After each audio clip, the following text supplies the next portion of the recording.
오늘 말씀은 야고보서 1장 13절에서 18절입니다. 우리 다 같이 읽을 거고요. 오늘 말씀의 제목은 횟감이 되기 전에입니다. 말씀의 제목이 신기하죠. 이 제목을 생각하시면서 오늘 본문을 읽으시면 좋을 것 같아요. 다 함께 읽겠습니다. 시작. 사람이 시험을 받을 때 내가 하나님께 시험을 받는다 하지 말지니 하나님은 악에게 시험을 받지도 아니하시고 친히 아무도 시험하지 아니하시느니라. 오직 각 사람이 시험을 받는 것은 자기 욕심에 끌려 미혹됨이니 욕심이 잉태한 즉 죄를 낳고 죄가 장성한 즉 사망을 낳느니라. 내 사랑하는 형제들아 속지 말라. 온갖 좋은 은사와 온전한 선물이 다 위로부터 빛들의 아버지께로부터 내려오나니 그는 변함도 없으시고 회전하는 그림자도 없으시니라. 그가 그 피조물 중에 우리로 한 첫 열매가 되게 하시려고 자기의 뜻을 따라 진리의 말씀으로 우리를 낳으셨느니라. 아멘. 저희가 처음 야고보서를 시작할 때 시험이 오거든 기뻐해라. 그리고 기뻐하기 위해서 후회 주시고 꾸짖지 않는 하나님께 계속 지혜를 구해라 라고 했어요. 그러면 너희가 시험을 당하잖아. 근데 오히려 그때 하나님을 의지하고 하나님의 뜻이 너희한테 이루어질 때까지 기다릴 수 있어. 너희가 착해서 인내력이 올라가는 게 아니라 너희가 시험 중에도 하나님을 계속 의지하고 지혜를 구하면 성령의 열매로서 너희에게 오래 참음이라는 게 주어져. 그리고 그것에 대한 우리 지혜의 실제로서 가난과 부에 대해서도 저희가 이야기를 나눴죠. 오늘은요, 한 가지 주제를 나눌 거예요. 그것은 뭐냐면 바로 유혹입니다. 유혹. 영어로 temptation이죠. 전에 말씀드렸듯이 시험이라는 말은 여러 의미가 있어요. 우리가 믿음이 굳건해지고요, 온전해지기 위해서 하나님이 주시는 테스트, 조금 더 영어로는 트라이얼이라고 할 수 있을까요? 그게 있고요. 내 마음을 흔들어요. 그래서 죄를 짓게 하고요, 하나님을 거절하게 해요. 떠나게 하고 그렇게 하는 원수의 유혹도 있어요. 그 중에 오늘은 뭐죠? 원수의 유혹, 템테이션에 대한 야고보 사도의 권면인 거예요. 그래서 이 13절을요 이렇게 다시 읽을 수 있을 것 같아요. 제가 읽어드릴게요. 사람이 유혹을 받을 때 내가 하나님께 유혹을 받는다 하지 말지니 하나님은 악에게 유혹을 받지 않고 아무도 유혹하지 않는다라는 말입니다. 이러면 조금 더 쉽죠. 왜 갑자기 근데 이 유혹이라는 주제를 말씀하실까? 이번 주 묵상하면서 그런 생각이 들었어요. 지금 초대교회 성도들이 굉장히 시련 중이잖아요. 고난 중인데 야고보 마음속에 성령께서 주셨나 봐요. 맞아, 너네 지금 시련이 닥쳐서 맞아, 그 시련을 막 인내하려고 하잖아. 그런데 어쩌면 이게 더 위험할 것 같아. 그게 뭐냐면 유혹에 넘어가면 안 되는 거야. 고난을 견디는 것만큼 이게 너무 중요한 거야. 혹시 여러분 중에 지금 반복되는 어떤 죄 때문에 힘든 분이 계실까요? 말씀은 못 하시겠지만 저도 굉장히 그것 때문에 힘든데요. 우리에게 되게 중요한 문제가 뭐냐면 이 죄의 문제인 거예요. 근데 오늘 우리가 하나님이 자녀가 이미 됐는데도 계속 죄를 짓고 육체의 소욕으로 살게 되는 이유가, 우리에게 오늘 해주시는 말씀의 그 이유가 뭐냐면 바로 유혹 때문이라는 거예요. 유혹. 그래서 오늘은 우리 이 유혹을 좀 이해해 볼 거예요. 그리고 유혹에 어떻게 대처해야 될지도 함께 나눌 거예요. 먼저는 원인이 뭔지 좀 묵상해 볼 거고요. 도대체 왜 이렇게 유혹을 받는 거야? 그리고 또 유혹의 패턴도 좀 볼 거예요. 우리가 맨날 똑같은 패턴에 넘어지거든요. 그 다음, 그럼 하나님이 우리에게 주신 해답이 뭔지도 오늘 야고보 사도의 말을 통해서 한번 볼 거예요. 먼저 야고보가 말하는 유혹의 원인에 대해서 좀 묵상할 건데요. 오늘 이 말씀 보시면서 저는 이렇게 말씀드리고 싶어요. 야고보가 지금 유혹의 원인이 뭐다라고 말하는 힌트가 맨 앞절, 사람의 유혹을 받을 때라는 말에 있거든요. 영어 성경으로 보면 더 정확한데 이 얘기예요. 우리는 존재론적으로 다 유혹을 받는다는 겁니다. 시련에 대해서도 야고보가 그렇게 얘기했잖아요. 똑같아요. 남녀노소. 예수님이 이 땅에 다시 오실 때까지 공중에 권세 잡은 자가 존재하기 때문에 우리는 누구나 다, 심지어 내가 성령 충만해, 그렇다 할지라도 유혹은 없어지지 않는답니다. 오히려 충만하면 유혹이 더 선명하죠. 또 신앙생활을 오래 하셨어요. 경력이 많아. 그러면 유혹을 적게 받느냐? 전혀 아닙니다. 우리는 나이, 신앙 경력, 내 상태 상관없이 다 유혹을 받아요. 이유가 뭐냐면 살아있기 때문입니다. 살아있기 때문에. 그래서 오늘 야고보가 사람이 유혹을 받을 때라고 이건 if가 아니라 만약 이렇게 받으면이 아니라 다 받는다라는 얘기예요. 다 상관없이 다 받는다. 그것을 전제하고 오늘 말씀을 출발합니다. 유혹의 형태는 좀 다를 수 있어요. 그러나 모두 여러분은 지금 유혹을 받고 계십니다. 그리고 아마 그 유혹 때문에 치열한 전쟁을 하는 분도 계시겠죠. 근데 야고보는 이런 유혹 때문에 특별히 너희가 어떤 모습이 자꾸 보인다는 거예요. 그게 뭐냐면 하나님을 원망하는 모습이 보인다는 거예요. 즉 유혹에 빠져서 죄를 지었어요. 그러면 스스로를 돌아보고 하나님께 회개의 기회로 삼는 게 아니라 누군가에게 자꾸 책임을 전가하는 거예요. 저 사람 때문이라고. 저 사람만 없었으면 내가 화를 안 냈을 거라고. 저렇게 차가 끼어들지만 않았으면 내가 이렇게 소리 질렀겠냐고. 이런 환경에 내가 처했기 때문이라고 자꾸 한다는 거예요. 혹은 이런 집에서 태어났기 때문이라고. 혹은 이 사회 때문이라고. 책임을 자꾸 넘기고 합리화시키면서 당시 사람들은 어떤 합리화를 했을지 모르지만 다양한 합리화를 했겠죠. 왜 스데반이 저렇게 나서서 우리를 이렇게 힘들게 했냐부터 이렇게 하니까 결국 너희들의 마음에 뭐가 있냐면 하나님을 원망하는 모습이 있다는 것입니다. 괜히 선악과 만들어가지고 우리를 넘어지게 하냐? 하나님이 다 허락했으니까 다 하나님 책임 아니야? 역시 하나님은 날 사랑하지 않아. 날 사랑하면 어떻게 이런 일이 있어? 어떻게 이런 일이 있어? 이런 논리인 거죠. 이해되시죠? 그래서 야고보가 당시 이런 성도들의 속내를 알고요. 13절에 미리 얘기를 한 거예요. 사람이 유혹을 다 받는다. 근데 절대 하나님께 유혹받는다고 하지 마라. 그건 어리석다는 거예요. 에덴 동산에서 이 어리석음이 이미 다 증명됐죠. 여러분 아담과 하와가요. 제일 처음 죄를 짓고요. 하나님이 아담한테 어떻게 된 거니? 라고 묻잖아요. 하나님이 다 아시지만 어떻게 된 거야? 물으니까 아담이 뭐라 그래요? 죄 짓고 나서 아니 하나님이 나한테 주신 저 여자 때문이잖아요. 저 여자가 꼬드겨서 먹은 거예요. 라고 하죠. 근데 그 여자는 하나님이 주신 여자잖아요. 내 갈빗대를 취해서. 맞죠? 그러니까 아담은 지금 뭘 한 거냐면 하나님과 여자를 동시에 탓하고 있는 거예요. 동시에.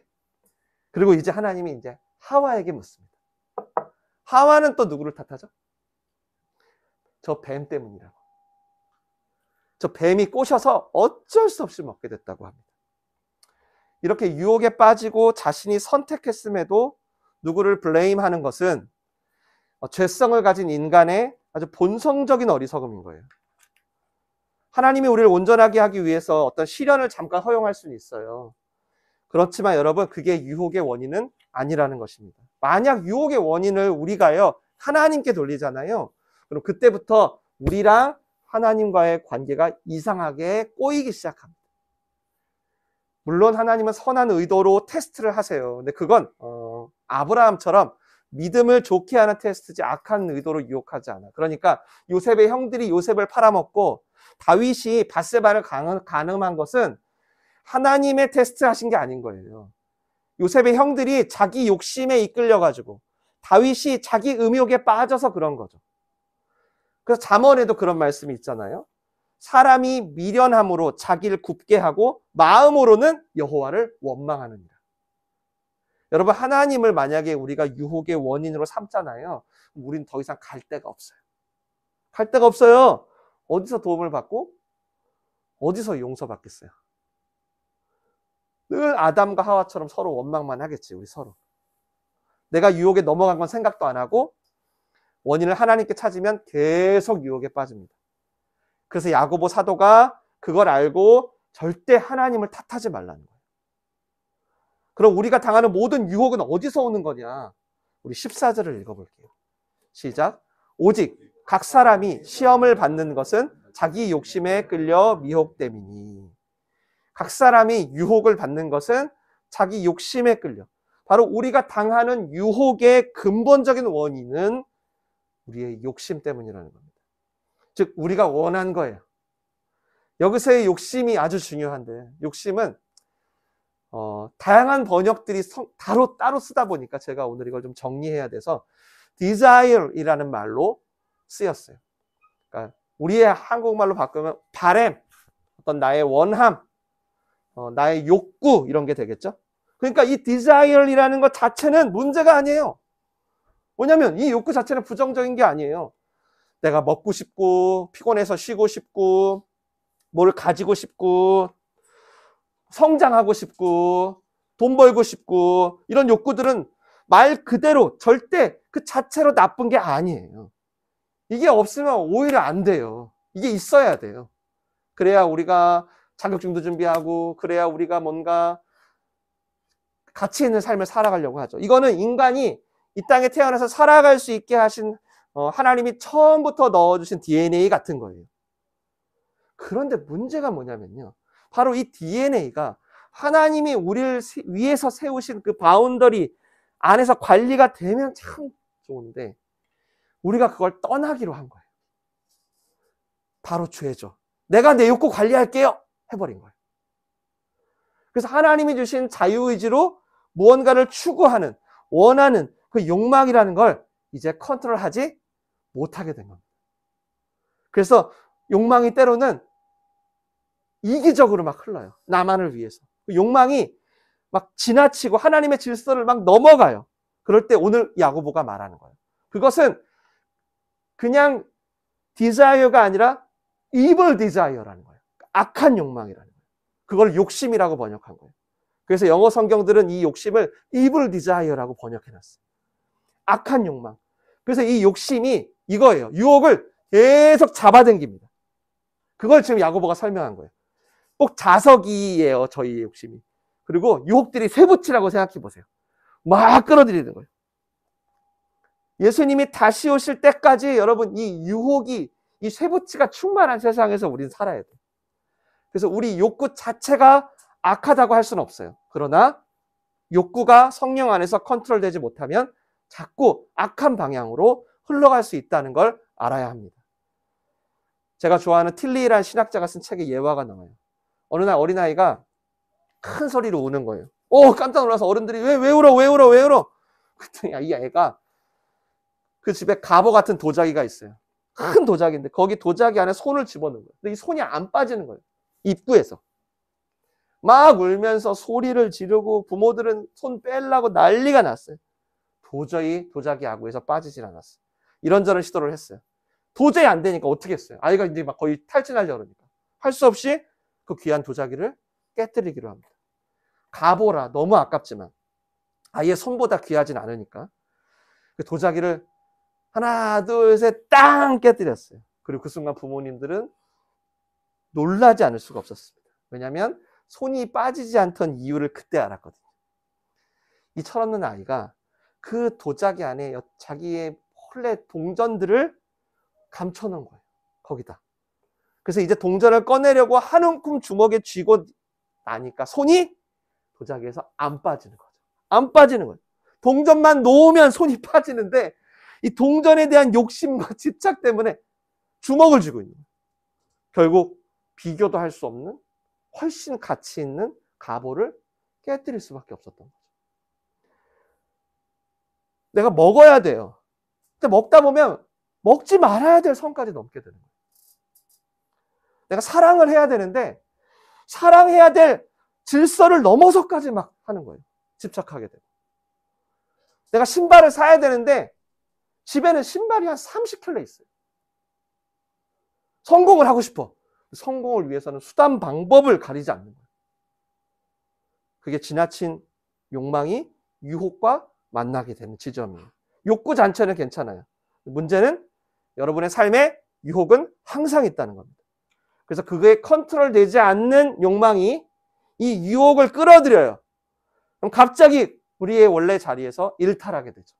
그때부터는 뭐 아시겠지만 삶이 엉망진창이 됩니다. 여러분 자본 자체가 나쁜 게 아니라 그랬잖아요. 자본을 내가 지나치게 사랑하니까 예수님이 뭐라 그래요? 그건 너에게 더 이상 자본이 아니라 이제는 만몬이라고 불러라고 하잖아요. 그 사실 대부분은 여러분 어떤 우리가 악한 것을 욕망해서 죄가 되는 것은 거의 없는 것 같아요.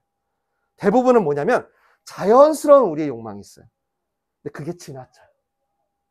그게 하나님의 질서를 막 넘나들어요. 아슬아슬하게. 뭐 식욕이든 성욕이든 물욕이든 뭐 인정욕구든 안정욕구든 교묘하게 집착하고 넘어가요. 그게 오늘 야고보 사도가 말한 것처럼 원수의 유혹에 빠지게 되는 거랍니다. 그 유혹의 원인이 뭐예요? 바로 우리의 욕심 때문입니다. 그럼 이 유혹이 우리에게 어떤 과정으로 움직이는지 우리가 좀 주목해 봐야겠죠.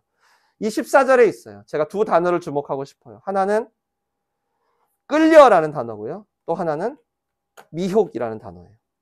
이 두 가지를 오늘 제가 나누고 싶어요. 물론 여러분이요, 다 유혹에 받는 과정이 조금씩 다르실 거예요. 그렇지만 이 안에 우리를 향한 근본적인 원수의 방법이 담겨 있어요. 먼저 이 끌려라는 말은 야고보 사도가 일부러 쓴 말입니다. 이것은 당시 사냥을 할 때 쓰는 사냥 용어예요. 헌터가요, 동물을 사냥해요. 총으로 쏘는 것보다 이럴 때가 있죠. 올무 같은 거 있잖아요. 트랩으로요. 트랩을 딱 쳐놓는 거예요. 맞죠? 그래서 거기에 가둬버리는 거. 그것을 이 끌려라는 헬라어로 쓴 거예요. 우리 욕심이 갑자기 막 과해져. 와, 내가 다 가질 거야.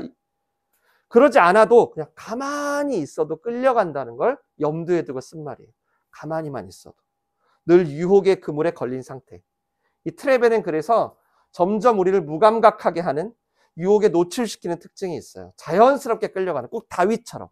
다윗이 밧세바가 목욕하는 장면을 우연히 봤어. 그때 그 마음을 정리하고 회개했어야 했는데 그러지 않고 가만히 있어요. 유혹에 대한 감각이 점점 무뎌지는 거예요. 보고, 또 보고, 다시 보고. 유혹에 자기가 빠져가는 것도 모르게 돼버린 거죠. 이 미혹이라는 말도 일부러 쓴 거예요. 이건 낚시 용어예요. 이것 때문에 오늘 설교의 제목을 썼는데, 횟감이 되기 전에 낚시 용어예요. 그러니까 미끼라는 뜻이에요. 미끼. 일부러 쓴 거예요. 좀 더 구체적이라는 얘기예요. 이렇게 끌었지. 우리를 끌었잖아. 포위했지. 그리고 나서 끝나는 게 아니라 원수는 거기다가 미끼를 던진대요.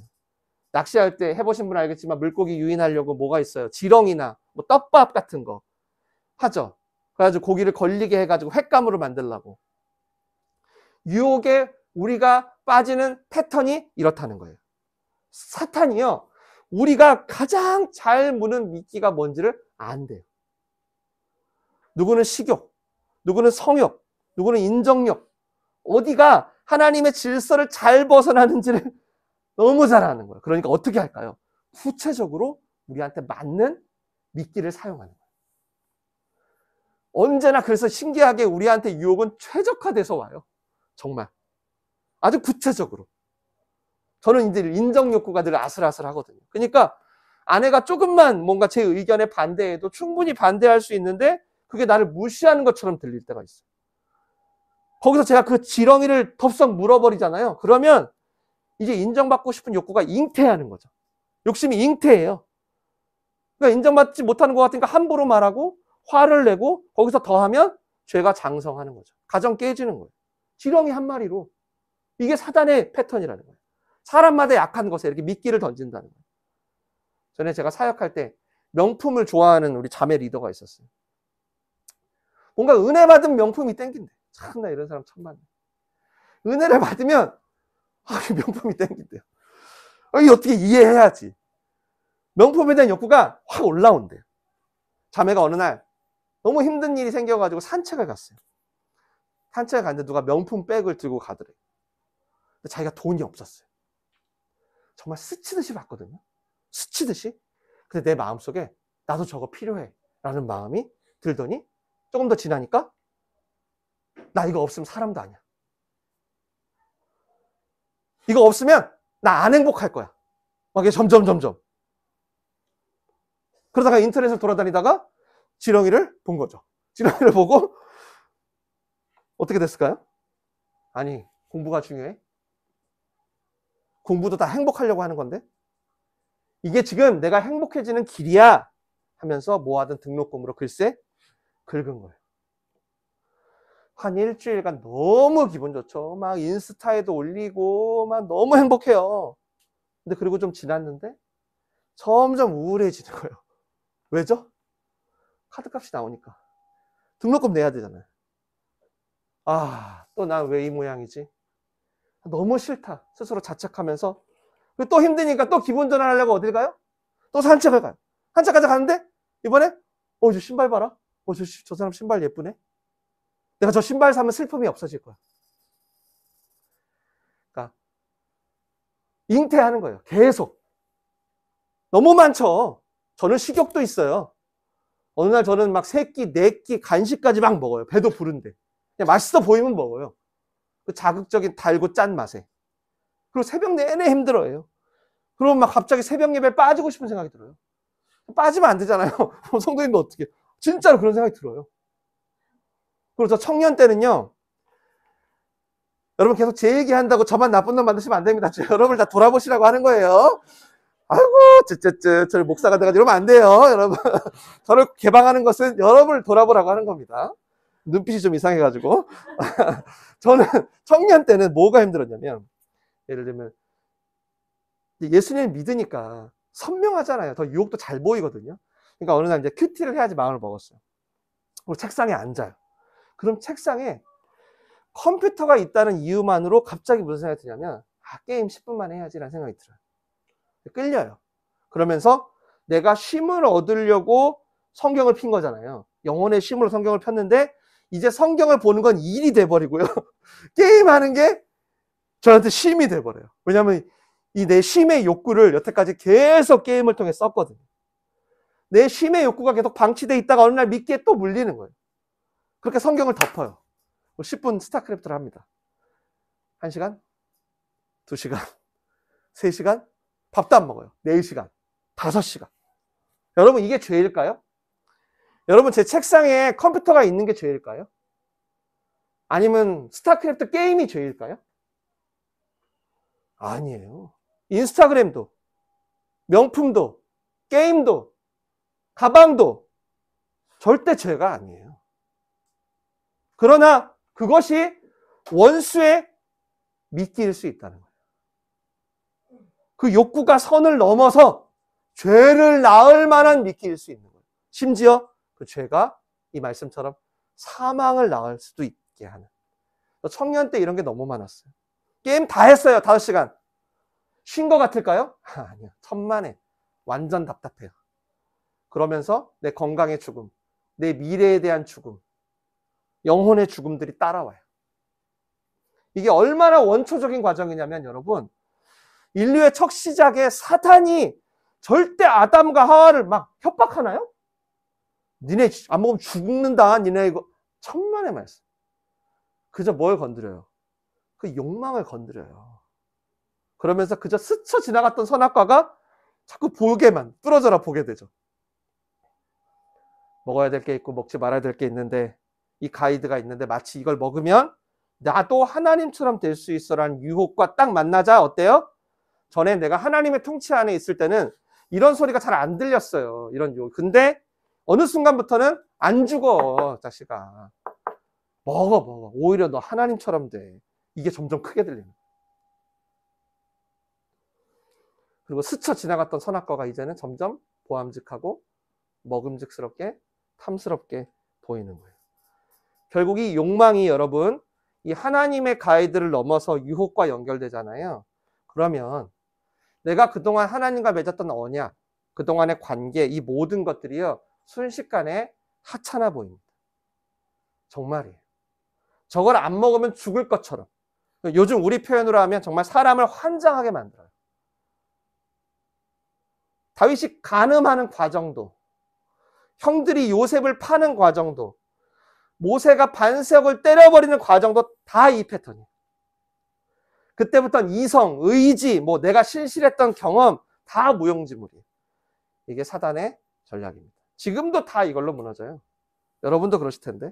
멀쩡하거든요. 지난주까지 막 너무 신실했던 형제가 그렇게 성령 충만했던 신자가 막 보암직하고 탐스러운 게 그의 욕망을 건드리는 순간 그 욕망이 오히려 자신을 불살라버립니다. 여러분 가방이, 게임이, 인정받고 싶은 욕구가, 성공하고 싶은 욕구가 그 자체가 죄가 아니라니까요. 그러나 이것이 하나님의 질서를 넘어설 때 유혹과 만나게 된다는 거예요. 그것도 우리한테 최적화된 아주 커스터마이징된 유혹과. 그러면 죄가 될 수 있다는 거예요. 그래서 욕심이 잉태한 즉 죄를 낳고 죄가 장성한 즉 사망을 낳는다. 이 패턴이라는 거예요. 욕심에 사로잡히면 금세 유혹의 트랩에 갇히고 지렁이에 중독되는 것이 반복되다가 사는 것 같으나 뿌리 뽑힌 나무처럼 횟감처럼 사는 거죠. 그게 사는 걸까요? 죽는 거지. 근데 여기서 이렇게 우리가 이토록 유혹에서 벗어나기 어려움에도 야고보 사도가 주는 더 중요한 교훈이 있어요. 그걸 읽어볼게요.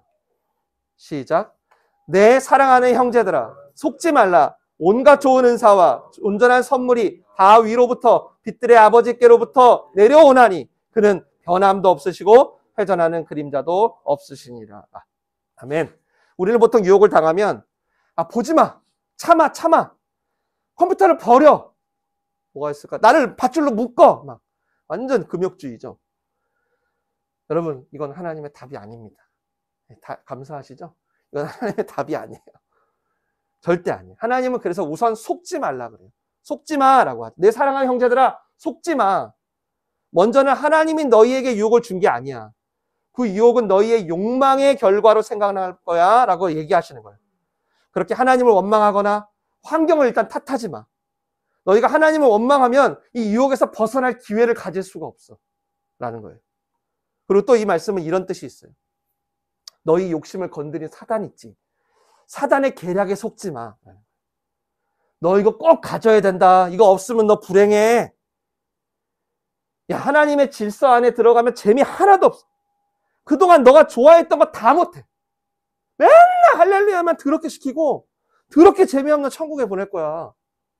야야야, 재미없는 천국 가지 말고 익사이팅한 지옥 가자. 그냥 살자.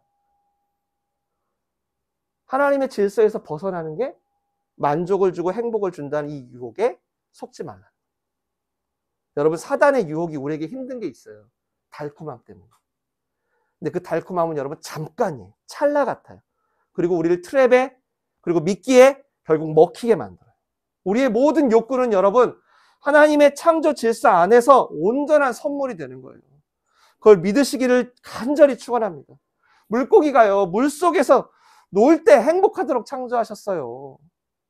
새는 하늘을 날 때 행복하도록, 사자는 광야를 막 달릴 때 행복하도록 창조하셨단 말이에요. 근데 만약 물고기가 물 밖으로 나와서까지만 행복을 넘봐, 잠깐은 뭐 공기 좋겠죠. 와, 여기 공기 너무 좋다. 와, 너무 좋다. 아마 곧 숨을 헐떡거리며 죽으려 그럴 거예요. 그러다 횟감이 돼버리고 말겠죠. 하나님의 질서를 벗어나면 속는 거예요. 아주 찰나같지만 여러분 속는 거예요. 하나님의 모든 피조물을 창조하신 방식이에요. 우리가 우리의 욕구들을 하나님의 말씀 안에서 추구할 때 행복하도록 우리를 지으셨다고요. 그래서 하나님의 대답은 뭐냐면 온갖 좋은 은사와 온전한 선물이 다 빛들의 아버지께로부터 내려온다. 이게 대답이에요. 근데 그 너희의 욕구를 채워주시는 그분은 세상에 변함이 없고 그림자도 없어 라는 거예요. 뭔가 야 보지 마, 야 끊어, 야 다 버려, 사지 마, 산책 가지 마 라는 답을 주시는 게 아니라 하나님의 대답은 네가 정말 원하고 그 진짜 재밌어하는 그것들 있지, 전부 하나님께 있다. 원수의 유혹이 처음에는 달콤하잖아만 끝에는 이보다 더러운 게 없어요. 근데 하나님은 온전한 선물, 즉 처음도 달콤해, 중간은 더 달콤해, 끝은 완전 달콤해. 그렇게 가장 좋은 것으로 준다.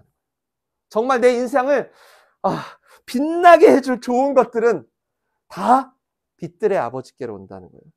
그래서 변함도 없다고, 회전하는 그림자 없다는 게 그 말이에요. 우리가 아는 빛들은 우리 해식이 보면 알겠지만 태양도 그렇지만 다 그림자를 만들잖아요. 맞죠? 해가 움직일 때마다. 네, 맞죠? 동쪽으로 가다가 그림자가 어때요? 막 들이오고 저곳쯤 되면 잘 안 보이다가 점점점 이제 서쪽으로 가면서 어둠이 오면은 사라져 버리는. 그리고 또 가끔 뭐 먹구름이 확 오면은 갑자기 또 그림자가 안 보이고 깜깜해지고. 이게 세상의 유한한 빛들의 특징이에요. 근데 하나님은 변함도 회전하는 그림자도 없다는 말은 우리의 삶이 여러분 이 회전하는 그림자처럼 매일 짧아졌다, 길어졌다, 약했다, 강했다, 좋았다, 나빴다 막 해요. 계속 벌어져요, 이런 일이. 때로는 막 먹구름이 몰려와가지고 빛이 하나도 안 보일 때도 있고 막 그래요. 그런데 그런 그림자들에 속지 말라는 거예요. 빛은 절대 사라지지 않는다. 빛의 근원 대신 하나님은 구름도 바람도 못 막아. 그리고 그림자도 생기지 않는 빛 그 자체야. 어떤 상황이라도 빛의 근원이 변질되는 건 없어. 그래서 야고보는 이 빛을 누리는 게 너희가 유혹에서 이겨낼 수 있는 너희를 향한 하나님의 대답이야 라는 거예요. 속지 말라는 거예요. 이 하나님 그림자에 가리워지긴커녕 그림자 자체도 없는 분이니까 속지 마, 속지 마. 니네가 그림자 보고 이거 하나님 원망하고 뭐 이것도 보고 또 하나님 있네 이렇게 하지 마. 하나님 너의 고통을 방관하는 분 절대 아니야. 도대체 하나님 어디 있냐고요. 네가 돌 던지는 그 순간에도 하나님은 너를 온전히 사랑하기 위해 당신의 모든 방법을 다 동원하셔. 너희의 모든 욕구 구석구석을 그림자 하나 없이 다 밝혀서 채워. 여러분 믿으세요. 이거 믿으라고 오늘 오신 거 아니에요? 하나님이 우리보다 우리 더 훨씬 잘 알아요. 여러분 얼마나 아세요? 여러분 스스로를. 이거 믿으세요. 우리가 사랑하는 것보다 하나님 우리를 훨씬 더 사랑해요. 그래서 멈춰주는 거예요. 그래서 때로는 기다리게 하고. 이거 믿으셔야 돼. 지금 우리에게 뭐가 필요하고 뭐가 필요하지 않은지, 뭐가 중요한지 하나님이 훨씬 더 잘 아세요. 믿으시길 축원합니다. 그렇기 때문에 하나님은 유혹의 순간마다 야 참아, 무조건 도망가, 산책하지 마. 이게 아니에요. 이게 아니라 훨씬 온전한 해답을 주세요. 뭐예요? 바로 우리의 욕구는, 잘 들으세요. 우리의 욕구는 더 위대하고 더 크고 더 완전한 것으로만 다스려질 수 있어요. 복음으로만 가능하다는 거죠. 오늘 오철 형제 얘기했지만 십자가의 복음을 붙들면 어떤 유혹 속에서도 하나님의 지혜가 여러분을 인도한다는 거예요. 그래서 유혹은 반드시 더 좋은 것으로 사로잡힙니다. 그래야 욕심에서 벗어나 참된 만족을 누릴 수 있어요. 그래야 시련 속에서 하나님을 원망하고 싶을 때 오히려 하나님께 지혜를 구할 수 있어요. 그래야 무슨 버튼 하나 누르면 치료제 주고 교회 한번 나가면 내 인생 풀어주고 그걸로 믿냐 안 믿냐 했던 내 유아기적인 어떤 그런 단계의 신앙에서 전혀 오히려 이해할 수 없는 시련 속에서도 그분의 조치를 받아들이는 관계로 성장할 수 있어요. 그때 시험을 당당히 통과하는 것입니다. 이것을 위해 하나님은 여러분을 거듭나게 하셨어요. 마지막 18절 읽을게요. 시작. 그가 그 피조물 중에 우리로 한 첫 열매가 되게 하시려고 자기의 뜻을 따라 진리의 말씀으로 우리를 낳으셨느니라. 여러분 이 세상은 오늘 우리 읽었던 본문처럼 원수의 유혹에 지금 무방비 상태예요. 9시 뉴스 보시면 알겠지만 뉴스 보세요. 진짜 그냥 무방비입니다. 우리들의 욕망 그냥 막 마음껏 죄를 낳고 사망을 낳죠. 근데 이게 세상의 현실인데요. 오늘 주님은 근데 회전하는 그림자도 없으신 그 주님이 자기의 뜻을 따라 우리를 낳으셨다는 거예요. 이 선명한 대조. 욕심이 잉태해서 낳아. 하나님도 우리를 낳아. 이 대조. 유혹을 이렇게 대처하라는 거예요. 우리를 낳았다. 빛들의 아버지가 우리를 낳았어. 그럼 우리도 빛이잖아요. 맞나요? 우리도 빛이잖아요. 그래서 우리가 빛 가운데 있을 때 마음껏 행복을 누릴 수 있는 존재라는 거잖아요. 맞아요? 그게 유혹을 이기는 답이라는 거예요. 유혹을 내가 이기려고 나 이거 안 할 거야 쓰지 말고 빛 대신 말씀을 먹을 때 그때 이긴다는 거예요. 만사형통 여러분 원하죠? 만사형통 되는 여러분의 시절이 얼마나 가요? 영원히 지속될까요? 여러분이 추구하는 지금 욕구들이 막 이루어져 계속 이루어져. 그러면 저도 좋겠어요. 저도 여러분 그렇게 되길 바래. 좋겠지만 어느 순간 그 형통이 끝나잖아요. 맞아요?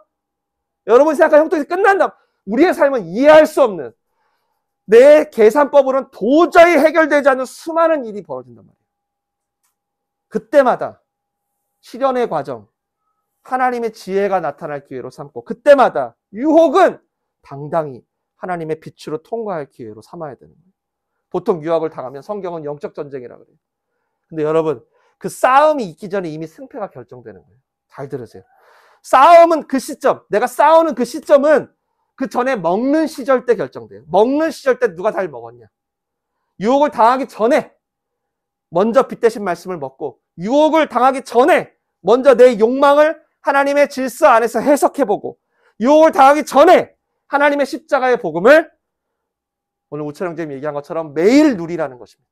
매일 마치 물 만난 고기처럼 우리는 그럴 때 행복하게 창조되었대요. 그렇게 하나님을 먼저 즐거워하면 유혹이 힘을 잃습니다. 물론 우리에겐 욕구의 DNA가 있어요. 끊임없는 원수의 유혹도 있어요. 그러나 꼭 기억하세요. 우리에게는 더 완벽한 해답이 있다는 것입니다. 그러므로 이제 예배를 드리고 여러분이 이 자리를 나가는 순간 여기 있는 여러분의 삶은 시험이 없길 바라거나 유혹이 없길 바라 이러면 안 돼요.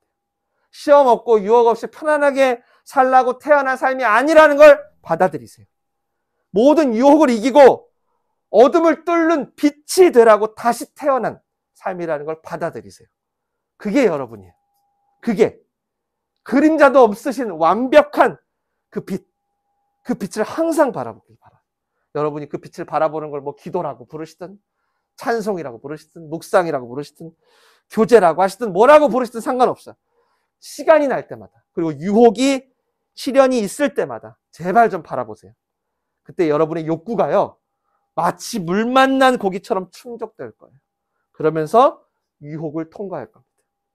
이번 한 주도 이 지혜를 누리시며 유혹을 넉넉히 통과하시는 여러분 되시길 주님의 이름으로 축원합니다. 기도하겠습니다.